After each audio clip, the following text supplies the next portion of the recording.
பரமசுந்தரி பாடல் மூலம் பாலிவுட்டை மட்டும் இல்லாமல் ஒட்டுமொத்த தமிழ் ரசிகர்களிடம் இடம் பிடித்தவர்தான் நடிகை கீர்த்தி சனோன். பொறியியல் பட்டதாரியான கீர்த்தி சனோன் படிப்பை முடித்தவுடன் மாடலிங்கில் கால் பதித்தார்.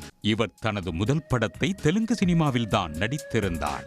அதில் அங்கு டாப் ஸ்டாராக இருக்கும் மகேஷ் பாபுவுடன் ஒன் நேனோ கடினை என்ற படத்தின் மூலம் 2014 அறிமுகமானார்.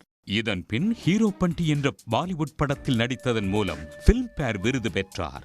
இதனைத் தொடர்ந்து தில்வாலே, பரேலே கே பர்ஃபி, லூக்கா சுப்பி, ஹவுஸ்ஃபுல் 4 ஆகிய திரைப்படங்களில் நடித்து தனி ரசிகர் பட்டாளத்தையே உருவாக்கினார்.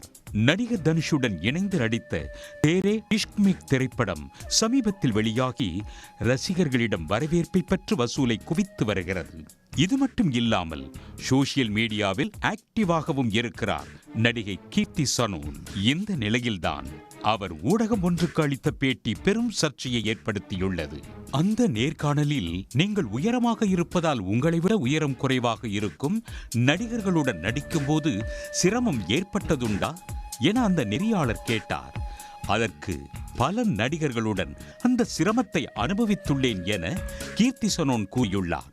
ஆனால் பிரபாஸ், அர்ஜுன் கபூர் போன்ற உயரமான நடிகர்கள் உடனும் தான் நடித்துள்ளேன் என்று கூறினார் கீர்த்தி சனோன். இதை பார்த்ததும் பொங்கி எழுந்துவிட்டனர் நடிகர் மகேஷ் பாபுவின் ரசிகர்கள். மகேஷ் பாபு கீர்த்தி சனோனை விட உயரமாகத்தான் இருக்கிறார், ஏன் அவரை பற்றி கீர்த்தி சனோன் குறிப்பிடவில்லை என கண்டனம் தெரிவித்து வருகின்றனர்.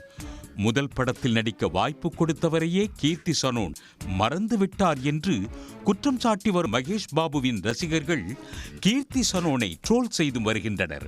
கீர்த்தி சனோன் வேண்டுமென்றே மகேஷ் பாபுவின் பெயரை குறிப்பிடாமல் விட்டிருக்க மாட்டார், இது தவறுதலாக நடந்துள்ளது என்று அவருக்கு ஆதரவாக பலரும் கருத்து பதிவிட்டு வருகின்றனர். எனினும் இது தொடர்பாக கீர்த்தி சனோன் விரைவில் விளக்கமளிப்பார் என்று எதிர்பார்க்கப்படுகிறது. உடனுக்குடன் செய்திகளை தெரிந்து கொள்ள சன் நியூஸ் பெல் ஐகானை கிளிக் பண்ணுங்க.